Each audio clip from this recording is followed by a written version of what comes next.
Okay, how you doing? This is Ernest with Team Zero Time. I've got a '06 International 9400i.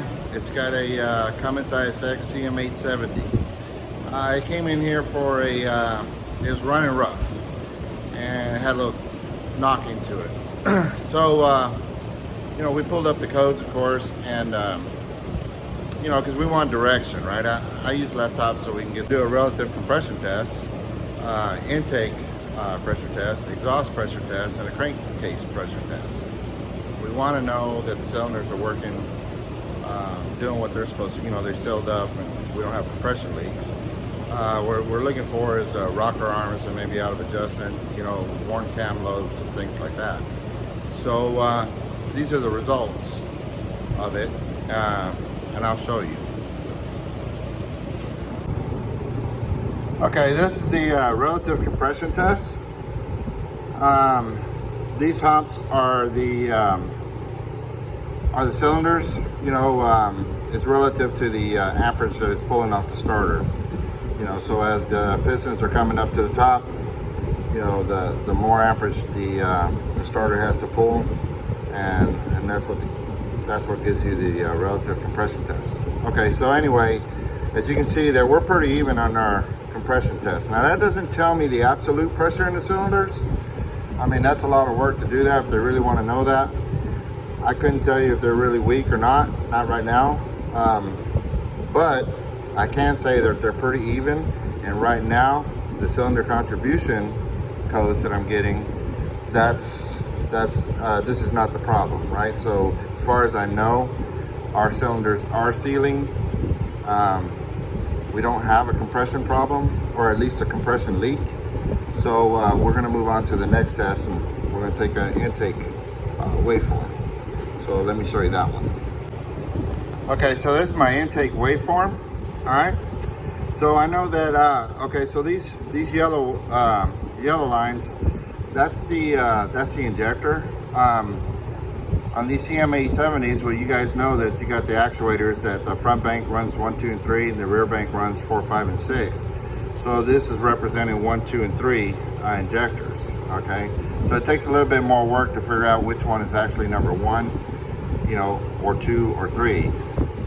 But it just takes a little bit more work.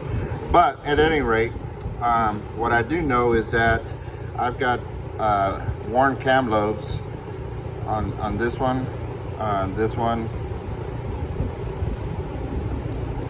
Let me see, this one, and this one's pretty bad.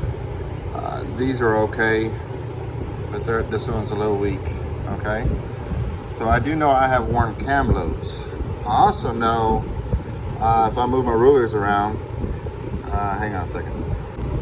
Okay, so I move my rulers around, but you can see where the rulers are at.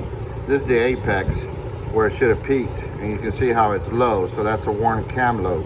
Now the line pretty much going right there at the center of it. So that tells me that the rocker arm is adjusted to that cam lobe, but the cam lobe is worn. If you look at this one's to the left, to the left, to the left, to the left, and to the left. Those are all tight. I can tell you with this waveform, this guy bought this truck, I don't know, a while back. It's supposed to have an M-frame or whatever. Obviously they didn't check the camshafts, but the rocker arms were adjusted to this camshaft, and they're all tight. And I'm sure that this one, the reason why it's on time is because the camshaft lobe is pretty much gone. So it was probably tight as well. And I'll show you a picture of the camshaft lobes. But that's my my intake. That's where I got a problem, right?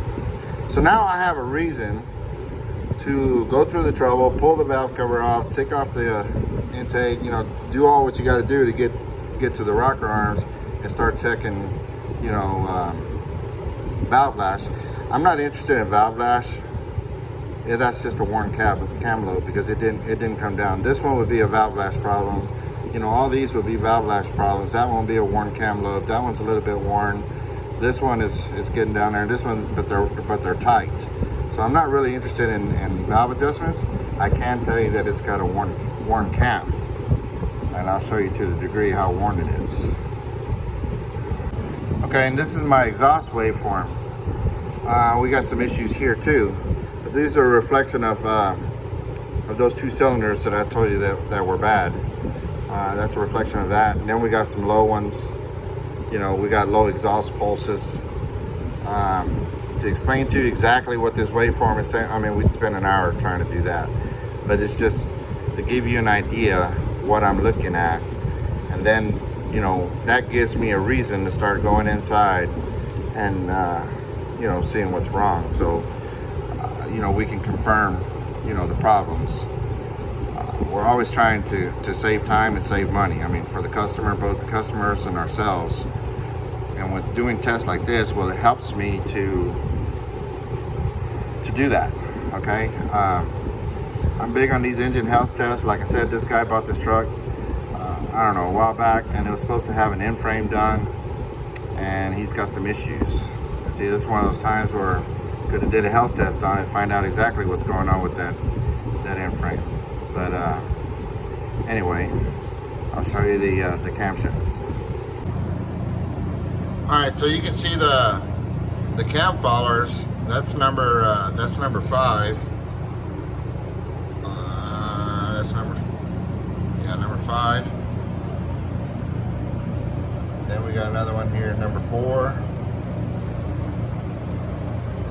Another one here, number 3. And they're all pretty much got a little something to them. Let me see if I can't get you the camshaft. Show you the camshaft.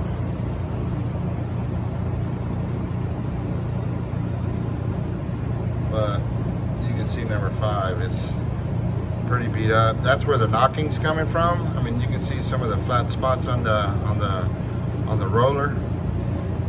It's getting hung up, and that's where all the knocking's coming from. And probably got a little bit on number 4 as well. Okay, so let me see if I can get you the camshaft. Alright, you can see the camshaft lobe on number 5. It's got shoulders on it. There's no lobe. It's very, very little.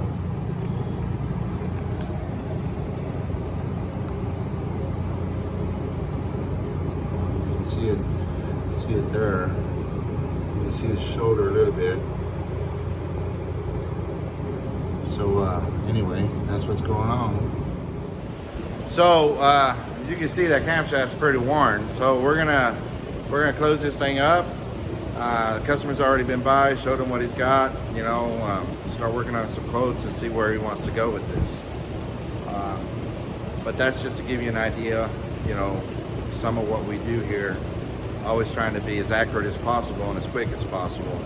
And these are the tests that we can do. I mean, like I said before, I mean, tests like this help me in other, you know, in other ways. I mean, you know, we're always having a check engine light, a problem somewhere, and you know, these tests help me to find that, you know, a lot more accurately and a lot more a lot faster. Shouldn't have said that, but anyway, I hope it helps you. If you have any questions, give me a shout. Appreciate you.